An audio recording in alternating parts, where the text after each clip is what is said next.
Hello students. आज मैं फिर से आपके सामने एक लेक्चर वीडियो लेके आ गई हूँ आप ही के रिक्वेस्ट पे, और वो है बीएचयू बीएससी नर्सिंग। वैसे टाइटल तो बीएचयू बीएससी नर्सिंग का है, बट आज के इस वीडियो लेक्चर में मैं BHU BSc nursing, BPT, BOT और बी फार्मा के बारे में भी बताऊँगी। और जैसा कि आपको स्क्रीन पे देख के पता ही चल रहा है कि आज हम बात करेंगे कि इसका सिलेबस क्या है, एलिजिबिलिटी क्राइटेरिया, साथ ही साथ पैटर्न क्या है, स्ट्रक्चर क्या है, एग्ज़ाम पैटर्न, फीस स्ट्रक्चर वगैरह क्या है, ये सारी चीज़ों पे हम बात करेंगे। मैं हूँ आपकी एजुकेटर शिवानी चक्रवर्ती और मेरे चैनल विज्ञान श्रोतालय में आप सभी का वेलकम है। जैसा कि आप सभी को पता है कि बीएचयू बीएससी नर्सिंग, या फिर हम कह सकते हैं बीपीटी, बीओटी और बी फार्मा जैसे जो एग्ज़ाम्स होते हैं, वो बीएचयू की इंस्टीट्यूट ऑफ मेडिकल साइंस जैसे डिपार्टमेंट जो है वो आपकी कंडक्ट कराती है। ये बीएचयू की मेडिकल डिपार्टमेंट होती है। मेडिकल स्टूडेंट्स जो भी मेडिकल की एजुकेशंस लेते हैं, उससे रिलेटेड कोर्सेज़ के एजुकेशंस लेते हैं, ये इस डिपार्टमेंट के अंदर आते हैं। और बाकी कई सारी फैकल्टीज़ हैं अपने अपने डिपार्टमेंट, सारी डिपार्टमेंट, चाहे वो फैकल्टी ऑफ साइंस हो, faculty of agriculture, faculty of arts, faculty of commerce, सारे डिफरेंट काइंड्स ऑफ फैकल्टीज़ और डिपार्टमेंट्स आपको बीएचयू में देखने को मिल जाता है। लेकिन अगर हम बात कर रहे हैं BHU BSc nursing, B pharma, BOT, BPT की, तो उसका एग्ज़ाम जो है वो कंडक्ट कराता है आईएमएस। जैसा कि मैं जो आपके सामने ब्रोचर लेके आई हूँ वो 2020 का ब्रोचर है। बीएचयू बीएससी नर्सिंग का जो एग्ज़ाम होता है, उसके जो एंट्रेंस के फॉर्म होते हैं वो हर साल अप्रैल और मई तक आ जाते हैं, बट लास्ट ईयर से पेंडेमिक की वजह से ये फॉर्म जो है वो एक्सटेंड होते जा रहे हैं। और लास्ट ईयर भी सितंबर में फॉर्म जो है वो रिलीज़ किया था बीएचयू ने, और एग्ज़ाम्स जो है वो अक्टूबर में कंडक्ट हुआ था। इस साल भी अभी तक कोई भी नोटिफिकेशन बीएचयू ने अभी तक भी नहीं दिया है, इसके वेबसाइट में भी अभी तक कोई भी नोटिफिकेशन नहीं आई है। लेकिन सिर्फ़ और सिर्फ यही कहा जा रहा है कि जून तक हो सकता है कि अगर ये सारी सिचुएशन कंट्रोल में हो जाए तो बीएचयू जून में अपने एंट्रेंस फॉर्म ज़रूर रिलीज़ कर देगी। तो आई होप कि सारी चीज़ें जल्दी ठीक हो जाए और एग्ज़ाम्स कंडक्ट जो है बीएचयू कराएगी, तो उसके नोटिफिकेशंस भी आप तक मिल जाएंगे। आपको कहीं ना कहीं किसी न किसी वे में नोटिस पता चल ही जाएगा, नहीं तो उसकी भी लेक्चर मैं जल्द से जल्द अपलोड करने की कोशिश करूँगी। जैसा कि मैं जो ये ब्रोचर की बात आज करूँगी वो 2020 की बात करूँगी, और इसी ब्रोचर के थ्रू मैं आपको सारी चीज़ें बताऊँगी कि बीएचयू के इन चारों कोर्सेज़ जो कि आईएमएस कंडक्ट कराती है, उसकी एलिजिबिलिटी क्राइटेरिया, एंट्रेंस एग्ज़ाम्स का fees structure, exam pattern, seats, सारी चीज़ों के बारे में हम इसी ब्राउचर से देखने वाले हैं। तो ये आज का जो लेक्चर वीडियो है वो बहुत इम्पॉर्टेंट होने वाला है आपके लिए, उन स्टूडेंट्स के लिए जिन्होंने सपना देखा है इस साल बीएचयू बीएससी नर्सिंग की सीट्स को क्वालिफाई करने का। तो चलिए स्टार्ट करते हैं। जैसा कि आप देख सकते हैं स्क्रीन पे, ये जो ब्रोचर होता है वो हर साल बीएचयू रिलीज़ करती है अपने एंट्रेंस एग्ज़ाम्स के पहले, जब फॉर्म रिलीज़ होती है, जिससे आपको ये सारी चीज़ें, सारी डिटेल्स पता चल सके जिस एग्ज़ाम्स में आप बैठने वाले हो, जिस कंपटीशन एग्ज़ाम्स को आप देने वाले हो। तो आज मैं इन चारों कॉम्पिटिशन्स एग्ज़ाम जो भी बीएचयू कंडक्ट कराती है, उन सारी चीज़ों के बारे में आपको सारी जानकारियाँ देने वाली हूँ। वीडियो को स्टार्टिंग टू लास्ट तक ज़रूर देखिएगा, और अगर मेरा ये वीडियो आपके लिए हेल्पफुल हो, आपको अच्छा लगे, तो आप इसको सब्सक्राइब, शेयर और लाइक करना बिल्कुल मत भूलिएगा। तो चलिए, यहाँ पे आपको एक वेबसाइट नज़र आ रही होगी स्क्रीन पे, www.imsbhu.form0.in। ये बीएचयू का वेबसाइट है, बीएचयू के आईएमएस का है एक्चुअली। आप बेसिकली यहाँ पे भी लॉगिन करके BHU BSc nursing, BOT, BPT, B pharma के बारे में जानकारी ले सकते हैं। देख सकते हैं स्टूडेंट्स यहाँ पे क्या लिखा हुआ है, candidate who have already applied for the course need not apply और पे the entrance examination fee again. अगर आपने एक बार फॉर्म फिल कर लिया है और उसके पे कर दिए हैं, रजिस्ट्रेशन फ़ी या एप्लीकेशन फ़ी पे कर दिए हैं, तो आपको फिर से पे करने की कोई ज़रूरत नहीं है। However they must given their preference of city for appearing in computer based test. और यहाँ पे एक आपको BHU अपॉर्चुनिटी देती है कि आप जो भी एग्ज़ाम सेंटर प्लेस करना चाहते हो उसको आप बाद में चेंज भी कर सकते हो, ठीक है। एक टाइम ड्यूरेशन देती है BHU, उस टाइम ड्यूरेशन में आप चेंज कर सकते हो इस वेबसाइट्स के थ्रू। जैसा कि आप सभी को पता चल ही गया होगा कि जो एग्ज़ाम का मोड ऑफ पैटर्न है वो CBT हो चुका है, कंप्यूटर बेस्ड ऑनलाइन जो भी आप कह सकते हो बेस्ड टेस्ट मोड हो चुका है। पहले ये ऑफलाइन मोड में एग्ज़ाम होता था, लेकिन अब ये ऑनलाइन मोड में हो चुका है। तो इस साल भी जो एग्ज़ाम का पैटर्न होगा वो ऑनलाइन मोड में ही होगा, ठीक है, CBT मोड में ही होगा। चलिए अब कुछ इम्पॉर्टेंट नोट्स के बारे में बात करते हैं। बहुत सारे ऐसे स्टूडेंट्स हैं जिनके दिमाग में ये भी रहता है कि BHU का जो ये एग्ज़ाम होता है वो पर्टिकुलर उसका लैंग्वेज क्या होता है उसके पेपर का। तो आप में से बहुत सारे ऐसे स्टूडेंट्स होते हैं, ऑल ओवर इंडिया की बात करें या इंडिया के बाहर की भी बात करें तो बहुत सारे स्टूडेंट्स होते हैं जो BHU से इन सारे कोर्स को करना चाहते हैं। तो उनके अपने अपने जो एकेडमिक्स यूनिवर्सिटी या कॉलेज होती है, बोर्ड होता है, वो अलग अलग होता है। आप में से बहुत सारे ऐसे स्टूडेंट्स होते हैं जो UP बोर्ड से पढ़ के आते हैं, बहुत सारे ऐसे होते हैं जो CBSE ICSE बोर्ड से पढ़ के आते हैं। तो डेट्स वाई BHU जो होती है वो अपना ये जो कोर्सेज़ के एंट्रेंस एग्ज़ाम्स हैं उसका जो पेपर पैटर्न का लैंग्वेज है वो हिंदी और इंग्लिश दोनों में रखती है, जिससे आपको कोई प्रॉब्लम ना हो। आप उसको एप्लीकेशन फॉर्म फिल करते वक्त अपने चॉइस में के हिसाब से डाल सकते हैं। जैसा भी आप जो भी लैंग्वेज प्रेफर करेंगे आपको उसी लैंग्वेज का पेपर मिलेगा ऑनलाइन मोड में। आगे बढ़ते हैं, एलिजिबिलिटी क्राइटेरिया। बहुत सारे ऐसे स्टूडेंट्स हैं जिनको जानना होता है कि वो एलिजिबल है कि नहीं इस कंपटीशन एग्ज़ाम्स को देने के लिए। तो एलिजिबिलिटी क्राइटेरिया में सबसे पहले तो नेशनैलिटी की बात करें तो आप इंडियन होना आपका ज़रूरी है, ठीक है। यहाँ पे क्राइटेरिया यही है कि इंडियन होना ज़रूरी है। फॉरेन रिजर्वेशन यहाँ पे नहीं मिल रहा है इतने सारे कोर्सेज़ के लिए।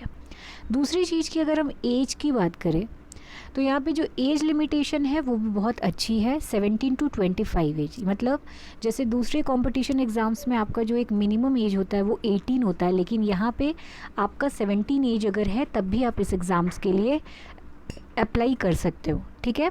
लेकिन यहाँ पे एक एज की डेट दी हुई है 25 ईयर्स एज 31 दिसंबर ऑफ 2020, क्योंकि ये ब्रोचर जो है 2020 का है इसीलिए यहाँ पे एज का वो लिमिट दिया है। इस साल 2021 का जो ब्रोचर होगा वो पूरा ही सेम होगा, कुछ डिफरेंट नहीं होगा, सिर्फ एग्ज़ाम्स का जो डेट शेड्यूल होगा, एडमिट कार्ड का जो डेट शेड्यूल होगा और यहाँ पे जो एज का लिमिटेशन है वो थोड़ा चेंज होगा, ठीक है। लेकिन मोटा मोटी आपको ये जानना है कि जो एज का लिमिटेशन है वो 17 to 25 एज होता है इन चारों कोर्सेज़ को अप्लाई करने के लिए, ठीक है। दूसरी चीज़ क्या है कि क्वालिफ़िकेशन, आपकी क्या क्वालिफ़िकेशन होनी चाहिए जिसके लिए आप इस एग्ज़ाम्स को दे सकते हो। तो ये जो क्वालिफ़िकेशन है, जैसा कि आप जानते हो कि ये एक UG लेवल का एग्ज़ाम है, ग्रेजुएट लेवल का एग्ज़ाम है। तो यहाँ पे जो आपकी जो एलिजिबिलिटी क्वालिफ़िकेशन है वो 10+2 की होगी, जो कि किसी भी रिकॉग्नाइज बोर्ड यूनिवर्सिटी से आपकी होनी चाहिए। और यहाँ पे परसेंटेज की कैटेगरी में भी BHU ने बांटा हुआ है। 50% जो है मार्क्स जनरल कैटेगरी के लिए, 40% OBC नॉन क्रीमी लेयर के लिए, SC ST EWS कैटेगरी के लिए 45% और 45% PC यानी फिज़िकल जो भी हैंडीक्रैफ्ट जो स्टूडेंट्स होते हैं उनके लिए ये कैटेगरी में 45% उनको दिया गया है छूट कि इतने परसेंटेज के, अगर आपके पास इतने एकेडमिक परसेंटेज हैं, हर एक जो भी जनरल OBC ST जो भी दी गई है उसके अकॉर्डिंग ही आप इस एग्ज़ाम्स में अप्लाई कर सकते हो, फॉर्म भर सकते हो, एग्ज़ाम को दे सकते हो, ठीक है। दूसरी बात ये कि जब आप क्वालिफाई कर जाओगे तो आपको जो है जब आपको काउंसलिंग के लिए बुलाया जाता है तो वहाँ आपको कहाँ जाना होता है, मैं आपको यहाँ इसी वीडियो के थ्रू बता देती हूँ, जिससे आप इधर उधर कहीं भागने की आपको ज़रूरत नहीं है। आपको direct IMS institute of medical science में जो है विज़िट करना होगा। वहीं पे आपको डायरेक्टर जो है ऑफिस ऑफ डायरेक्टर, जो भी डायरेक्टर ऑफिस होता है IMS का, इंस्टीट्यूट ऑफ मेडिकल साइंस का, वहीं पे आपकी काउंसलिंग होगी एग्ज़ामिनेशन हॉल में। तो पर्टिकुलर आपको जितने भी आपके 10th एंड 12th के जो ओरिजिनल डॉक्यूमेंट्स हैं वो आपको ले जाने होंगे, और जो भी नोटिस आपको मिलेगा, आपके ID proof, passport size 6 photos, ये सारी चीज़ें आपके पास होनी चाहिए। तो ये तो बाद की बात हो गई, पोस्ट की बात हो गई जब आप क्वालिफाई कर जाओगे। अभी हम बात कर रहे थे एलिजिबिलिटी क्राइटेरिया की, तो हमने क्वालिफ़िकेशन देख लिया 10+2 और ये सारे परसेंटेज की कैटेगरी। अब हम बात करते हैं एप्लीकेशन का जो ये फॉर्म है वो आप कहाँ से फिल कर सकते हैं। तो जब भी एप्लीकेशन आ जाएगा तो आपको BHU BSc AC.in या फिर IMS वाली जो वेबसाइट है वहाँ से जाके आप इसका फॉर्म जो है फिल कर सकते हो। एक सेकेंड, ये आप वेबसाइट यहाँ से देख सकते हो। यहाँ का एक टाइम ड्यूरेशन होता है, एक टाइम जो कि लास्ट डेट होती है, उस टाइम ड्यूरेशन तक आप एप्लीकेशन जो है फॉर्म फिल कर सकते हैं। दूसरी चीज़ यहाँ पे क्या बताया जा रहा है, बहुत अच्छी चीज़ है कि यहाँ पे जो एग्ज़ाम सेंटर है वो आप वहाँ पे आपको 5 एग्ज़ाम सेंटर का ऑप्शन प्रोवाइड किया जाता है, जो आप चेंज भी कर सकते हो एक टाइम ड्यूरेशन तक, उसके बाद चेंज नहीं कर पाओगे। इस वेबसाइट से www.imsbhu.form0.in से कर सकते हो।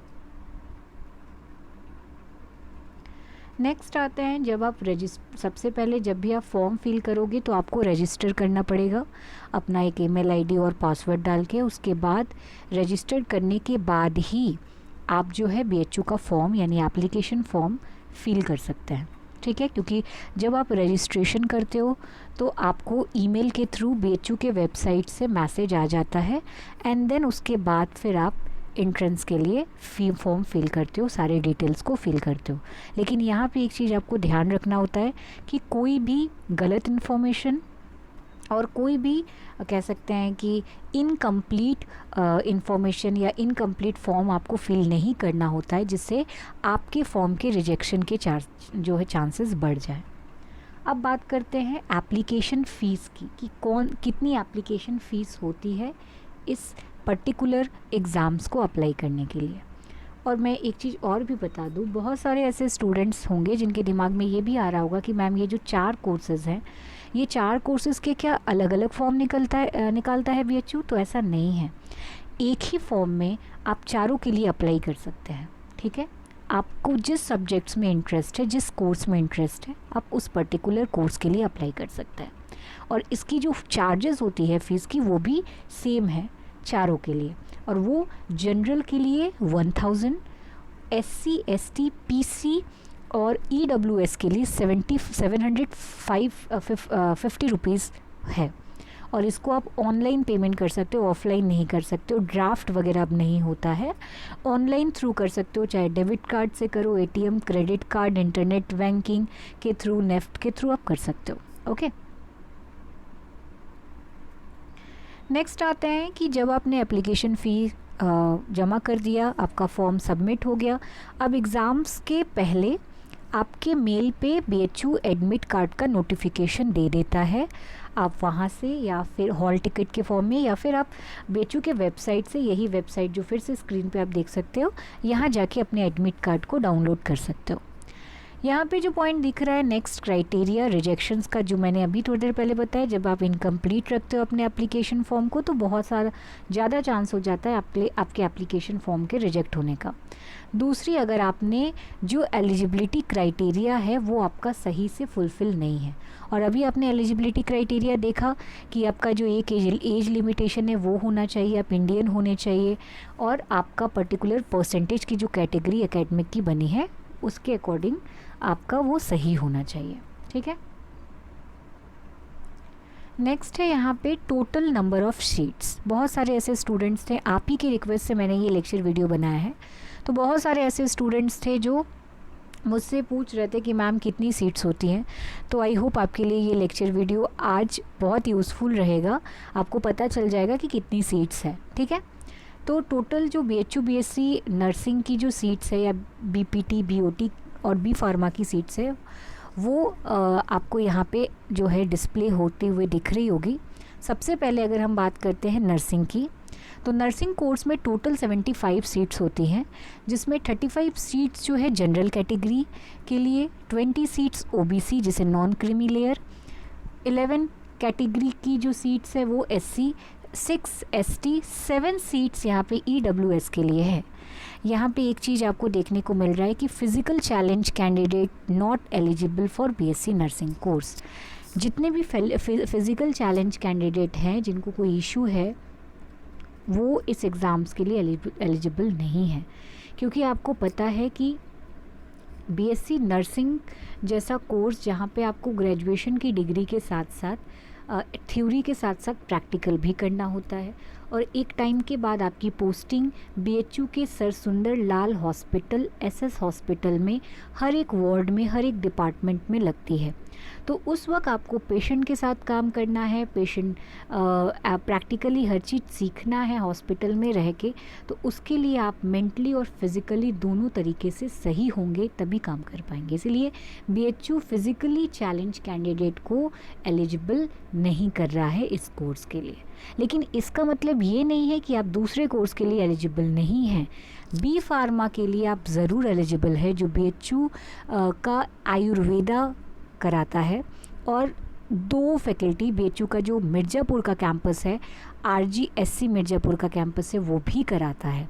तो इसकी जो टोटल सीट है वो 37 सीट्स होती हैं। 15 सीट्स जनरल कैटेगरी के लिए, 10 सीट्स OBC के लिए, 6 seats SC, 3 seat ST, 3 seat EWS category के लिए। यहाँ पे भी जो है फिज़िकल चैलेंज कैंडिडेट के लिए सीट्स नहीं हैं।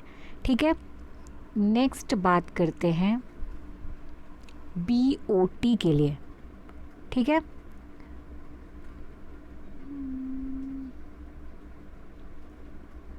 एक सेकेंड, हाँ, तो BOT की अगर हम बात करते हैं तो यहाँ पे BOT में 25 सीट्स होती हैं।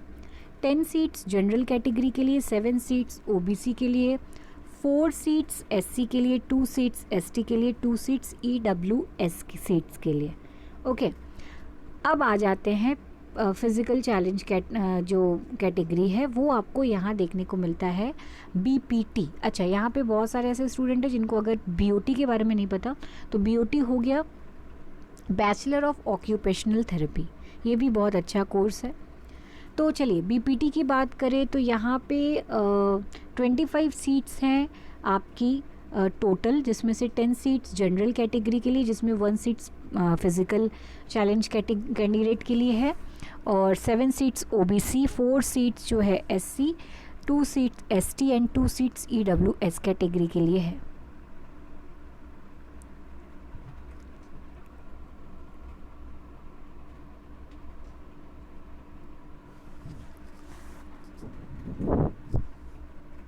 नेक्स्ट आते हैं, अब बात करते हैं एग्ज़ाम सेंटर्स के। तो यहाँ पे कुछ एग्ज़ाम सेंटर्स मैं आपको बता दे रही हूँ, आप चाहें तो वेबसाइट में भी जाके देख सकते हैं, वहाँ क्लियरली भी आपको दिख जाएगा। ये ऑल ओवर पूरे इंडिया में BHU अपने एग्ज़ाम सेंटर्स रखती है। ये आपके लिए बहुत अच्छा है कि आपको पर्टिकुलर एग्ज़ाम देने के लिए BHU जैसे सेंटर में नहीं आना होगा, आप अपने ही जगह पे रह के एग्ज़ाम दे सकते हैं। वो अपने चॉइस से जब आप फॉर्म फिल करेंगे, एप्लीकेशन फॉर्म, तो वहाँ पे आप अपना सेंटर दे सकते हैं। तो जैसा कि आप देख सकते हैं यहाँ कई सारे सेंटर्स हैं, आंध्र प्रदेश, अरुणाचल प्रदेश, हर जगह आंध्र प्रदेश में कहाँ कहाँ सेंटर है वो भी यहाँ पे मेंशन है। ठीक है, Assam, Bihar, Chandigarh, Chhattisgarh, Delhi, Goa, Gujarat, Vadodara, Haryana, Himachal Pradesh, Jammu and Kashmir, Jharkhand, okay, Karnataka, Kerala, Lakshadweep island, Madhya Pradesh, Maharashtra, Meghalaya, Mizoram, Nagaland, Orissa, Puducherry, Punjab, Rajasthan, Tamil Nadu, Telangana, Uttar Pradesh, Uttarakhand and West Bengal, ये सारी जगह पे BHU अपने सेंटर्स जो है वो अलॉट करती है। आप अपने हिसाब से, अपने सहूलियत के हिसाब से एग्ज़ाम सेंटर चूज़ कर सकते हो। नेक्स्ट आते हैं पेपर पैटर्न की, कि मैम बहुत सारे ऐसे क्वेश्चंस होते हैं जिन्होंने बहुत सारे ऐसे स्टूडेंट जिन्होंने मुझे मैसेज करके पर्सनली पूछा कि मैम आप जो है मुझे बताइए कि इसके पेपर पैटर्न कैसे होते हैं। तो पेपर पैटर्न की अगर हम बात करें तो यहाँ पे जो टोटल क्वेश्चंस होते हैं वो 100 क्वेश्चंस होते हैं। 100 MCQ पैटर्न क्वेश्चंस आते हैं, जिनके एक क्वेश्चंस के जो है 4 आपको ऑप्शंस मिल जाते हैं यहाँ पे देखने को। ओके, और उन चारों क्वेश्चंस में कोई एक क्वेश्चन जो है जो सही होता है उसके आपको मार्क्स मिलता है। तो पर्टिकुलर ये 100 क्वेश्चंस में जो आपके मार्क्स डिस्ट्रीब्यूटेड है वो कैसे बटे हुए हैं? Physics, chemistry, botany and zoology. Physics के 25 क्वेश्चंस होते हैं, केमिस्ट्री के 25, बॉटनी एंड जूलॉजी के टोटल 50 क्वेश्चंस होते हैं। यहाँ पे एक चीज़ आपको स्टूडेंट्स अच्छा देखने को मिल रहा है कि बायोलॉजी वाला जो पोर्शन है, जो आपका कह सकते हैं मेन सब्जेक्ट होता है, जिस सब्जेक्ट से आप क्लास 12th पास करके आते हो, उस सब्जेक्ट से ज़्यादा क्वेश्चंस पूछ रहे हैं।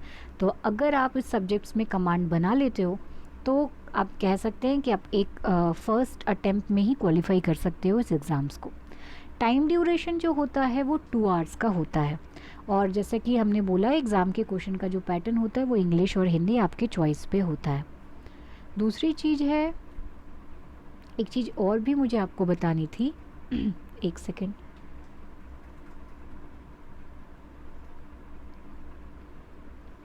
जो शायद मैंने मिस कर दी या नहीं की, एक सेकेंड।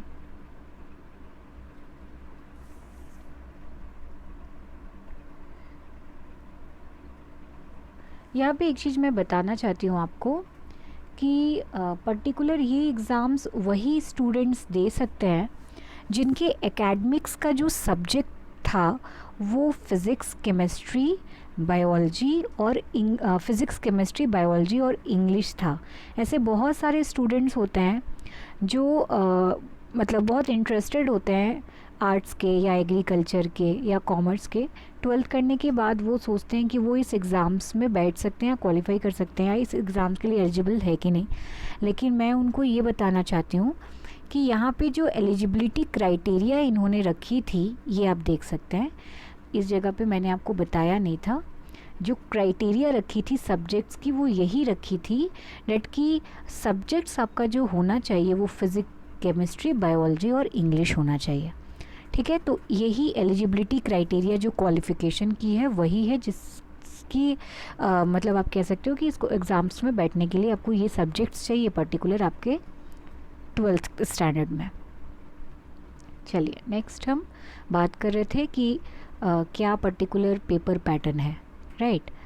तो ये आपका पेपर पैटर्न था जिसमें अगर आप मैक्सिमम क्वालिफाइंग मार्क्स की बात करो इस रिटन एग्ज़ाम्स के लिए तो जनरल कैटेगरी को 50% मार्क्स चाहिए इस एग्ज़ाम्स को क्वालिफाई करने के लिए, और जो ओबीसी कैंडिडेट है या ST, SC, PC, EWS category है उनको मिनिमम 40% मार्क्स चाहिए इस एग्ज़ाम्स को क्वालिफाई करने के लिए। ठीक है, यहाँ पे एक बहुत अच्छी चीज़ ये है स्टूडेंट्स कि यहाँ पे कोई भी माइनस मार्किंग नहीं है।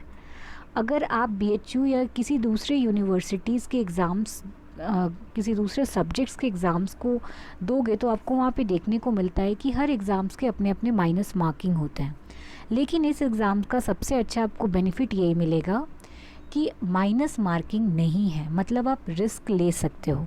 ठीक, अगर आप क्वेश्चन गलत करते हो तो उसके कोई भी जो कटने के चांसेस हैं, नेगेटिव मार्क्स के चांसेस है, वो आपके जो सही क्वेश्चन है उसके साथ नहीं जाएंगे। ठीक, दूसरी अच्छी चीज़ यहाँ पे है ये कि जो यहाँ पे मेरिट लिस्ट बनती है वो उन स्टूडेंट की सबसे पहले बनती है जिनका इस पेपर में जूलॉजी के क्वेश्चंस ज़्यादा सही हैं, यानी जिनके जूलॉजी में ज़्यादा मार्क्स बने। तो मेरिट लिस्ट कैसे बनता है? जूलॉजी में जिनके मार्क्स ज़्यादा होते हैं उसके बाद बॉटनी वाले, फिर केमिस्ट्री वाले और फिर फिज़िक्स वाले। ठीक है, तो पर्टिकुलर लास्ट जो टर्म है वो है एज के according. If all above happens to same, अगर सबके साथ सेम आ गया, अगर मतलब किसी के मार्क्स किसी दूसरे के साथ सेम आ गए तो उस कंडीशन में एज के अकॉर्डिंग आपको लिया जाता है। ठीक है, अब यहाँ पे भी बहुत अच्छी चीज़ आपको देखने को मिल रही है। बहुत सारे ऐसे स्टूडेंट्स होते हैं जो फ़िज़िक्स में वीक होते हैं, या हम कह सकते हैं फ़िज़िक्स में उनको थोड़ी इशू होती है फ़िज़िक्स समझने में, या कहीं ना कहीं से आपको आप कह सकते हैं कि फ़िज़िक्स उनको समझ नहीं आता। तो उनके लिए ये बहुत अच्छी चीज़ है कि अगर वो अपने मेन सब्जेक्ट में कमांड करते हैं तो इस एग्ज़ाम को क्वालिफाई करना उनके लिए बहुत ईजी हो जाता है। नेक्स्ट हम बात करते हैं एडमिशन की। अगर आप क्वालिफाई कर जाते हो तो जैसा कि मैंने बोला कि जब आपको ईमेल जाता है, काउंसलिंग के लिए बुलाया जाता है, तो आपको BHU पहुंचने के बाद कहीं भी इधर उधर जाने की कोई ज़रूरत नहीं है। आपको डायरेक्ट IMS में विज़िट करना होता है। और इवन आप अगर देखना चाहते हो कि आपने क्वालिफाई किया है कि नहीं, तो आप BHU के IMS और BHUAC.in के वेबसाइट में जाके देख सकते हो, जहाँ पे रोल नंबर आपके जो है डिस्प्ले होते हैं। और अगर फिर भी आपको कंफर्म करना होता है तो आप BHU के IMS में विज़िट कर सकते हैं। वहाँ पे आपको हॉल में नोटिस बोर्ड में देखने को मिल जाएगा, या फिर आप वहाँ ऑफिस में किसी से पूछ सकते हो। ठीक है। दूसरी चीज़ की, जब आपको वहाँ पे काउंसलिंग के लिए बुलाया जाता है, IMS आप विज़िट करोगे, वहाँ पे जो भी पहला काम होता है वो होता है कि आपका मेडिकल फिटनेस जो है सबसे पहले चेक किया जाता है। तो जैसा पहला पॉइंट आप देख ही सकते हैं यहाँ पे कि द प्रोविजनल सेलेक्टेड कैंडिडेट, जो भी कैंडिडेट सेलेक्ट हो जाते हैं उनको अपीयर होना होता है एडमिशन कमिटी के सामने मेडिकल फिटनेस के लिए। ठीक है, जिससे वो अपॉइंट करता है, मेडिकल बोर्ड अपॉइंट करता है आपको। उसके बाद इसके अलावा जो कैंडिडेट 17 इयर्स के होते हैं, जिनकी एज 18 नहीं हुई होती है, उनको एक कंसेंट फॉर्म कह सकते हैं, जो कि गार्जियन और पेरेंट्स द्वारा लिखा होता है, वो जमा करना होता है, सबमिट करना होता है। ठीक है। इसके अलावा कोई नो ऑब्जेक्शन सर्टिफिकेट, जो वहाँ के अगर एम्प्लॉय है तो नो ऑब्जेक्शन सर्टिफिकेट सबमिट करना होता है। ठीक है। और साथ ही साथ आपको अपने ओरिजिनल डॉक्यूमेंट्स, मार्कशीट, सर्टिफिकेट्स, अपने पासपोर्ट फ़ोटो, ID प्रूफ, ये सारी चीज़ें वहाँ पे काउंसलिंग में लेके जानी होती है। तो ये हो गई आज इन BHU के इस कोर्सेज़ के बारे में, यानी 4 कोर्सेज़ के बारे में आपको मैंने बताया, जो था BHU BSc nursing, B pharma, BOT and BPT। I hope कि आपको ये जो लेक्चर वीडियो है वो आपके लिए बहुत हेल्पफुल रहेगा और बहुत अच्छा रहेगा, मतलब आपको अच्छा लगेगा। अगर आपके लिए ये हेल्पफुल रहेगा या अच्छा रहेगा तो आप मेरे चैनल को शेयर करना, सब्सक्राइब करना और लाइक करना बिल्कुल भी मत भूलिएगा। तो आज के लिए इतना ही, फिर मिलेंगे एक न्यू लेक्चर वीडियो के साथ। तब तक के लिए थैंक यू।